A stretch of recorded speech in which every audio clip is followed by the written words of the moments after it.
बच्चों, आज हम पढ़ेंगे मुद्रण संस्कृति और आधुनिक दुनिया के लेसन में से प्रश्न गुटेनबर्ग प्रेस पर एक नोट, छपी हुई किताबों को लेकर इरेस्मस के क्या विचार थे और वर्नाकुलर या देसी प्रेस एक्ट के बारे में टिप्पणी।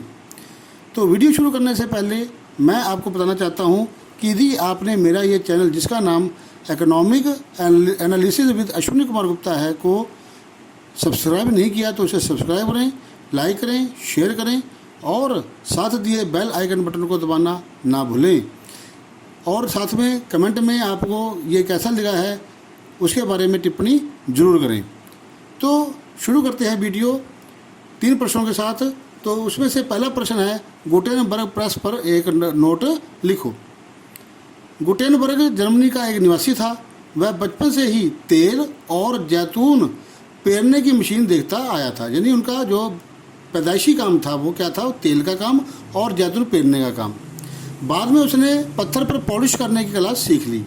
इसके बाद उसने सुनार का काम और शीशे पर आकृतियों को उकेरने का काम सीख लिया। उसने अपने अनुभव से अनेक आविष्कार किए। जैतून प्रेस ही प्रिंटिंग प्रेस का आदर्श मॉडल बना। 1448 तक उसने यह यंत्र पूरा कर लिया था और उससे सबसे पहले उसने बाइबल नामक पुस्तक छापी। लगभग 180 प्रतियां बनाने में उसे 3 वर्ष लग गए। गुटेनबर्ग ने रोमन वर्णमाला के तमाम 26 अक्षरों के लिए टाइप बनाए और इस प्रकार से लगाया कि उन्हें घुमाकर शब्द बनाए जा सकें। इसे मूवेबल टाइप प्रिंटिंग मशीन के नाम से भी जाना जाता है। यही टेक्निक अगले 300 साल तक रही। इस टेक्निक से पहले की अपेक्षा किताबों को छापना बहुत तेज हो गया। गुटेनबर्ग प्रेस 1 घंटे में 250 पन्ने छाप सकता था, जो उस समय से बहुत ही ज़्यादा अधिक था। दूसरा प्रश्न आता है, छपी किताब को लेकर इरेस्मस के क्या विचार थे।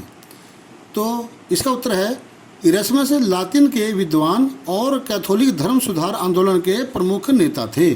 कौन थे? लातिन का विद्वान था और कैथोलिक धर्म सुधार आंदोलन उसका प्रमुख नेता था। उन्होंने कैथोलिक धर्म की बुराइयों की आलोचना की, लेकिन छपी किताबों को लेकर इनके विचार मार्टिन लूथर के विचारों से अलग थे। मार्टिन लूथर कहता है कि ये क्या है, ईश्वरीय देन है, लेकिन जो इरेस्मस था वो उसके विचार लूथर के विचारों से अलग थे। उनके अनुसार किताबें भीड़ बनाती मक्खियों की तरह हैं जो दुनिया के किसी भी कोने में जा सकती हैं।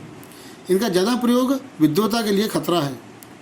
पुस्तकें एक बेकार ढेर हैं क्योंकि अच्छी चीज़ों की अधिकता हानिकारक होती है। इससे समाज को बचना चाहिए। तो छपी किताबों को लेकर इसमें इसके विचार ये थे कि ये बहुत ज़्यादा मात्रा में ठीक नहीं होती, ये समाज के लिए खतरा होती है। ये एक प्रकार से भीड़ बनाती मक्खियों की तरह हैं और विद्वता के लिए खतरा है। तीसरा प्रश्न आता है, वर्नाकुलर या देसी प्रेस एक्ट के बारे में टिप्पणी करो। 1857 के विद्रोह के बाद से अंग्रेजी सरकार भारतीय प्रेस से बहुत नाराज थी। अंग्रेजों ने देसी प्रेस का मुंह बंद करने की मांग की।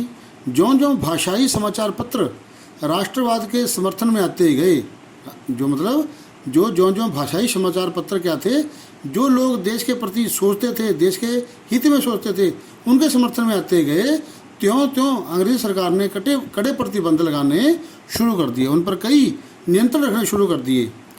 आयरस प्रेस कानून के अनुसार 1878 में वर्नाकुलर प्रेस एक्ट पास कर दिया गया। जैसे आयरस प्रेस एक्ट था उसके हिसाब से ही वर्नाकुलर प्रेस एक्ट को भी बना दिया गया। इससे सरकार को भाषाई प्रेस में छपी रपट और संपादकीय को सेंसर करने का व्यापक अधिकार मिल गया। अब सरकार ने विभिन्न प्रदेशों में छपने वाली भाषाई अखबारों पर नज़र रखनी शुरू कर दी। यदि कोई सरकार के विरुद्ध छापता या किसी को बागी करार दिया जाता था तो उसे पहले तो चेतावनी दी जाती थी, उसको पहले समझाया जाता था, लेकिन यदि वो चेतावनी को नहीं मानता या उसे अनसुना कर देता था तो उस अखबार को जब्त कर लिया जाता था।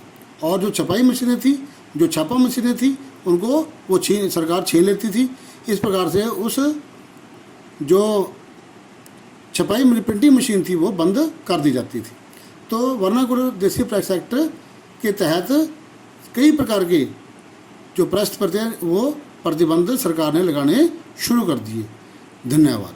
यदि आपको ये मेरा वीडियो पसंद आया है तो आप उसको लाइक करें, शेयर करें और मेरे चैनल जिसका नाम economic analysis with Ashwini Kumar Gupta है को सब्सक्राइब करें और साथ ही बेल आइकन बटन को दबाना ना भूलें। धन्यवाद।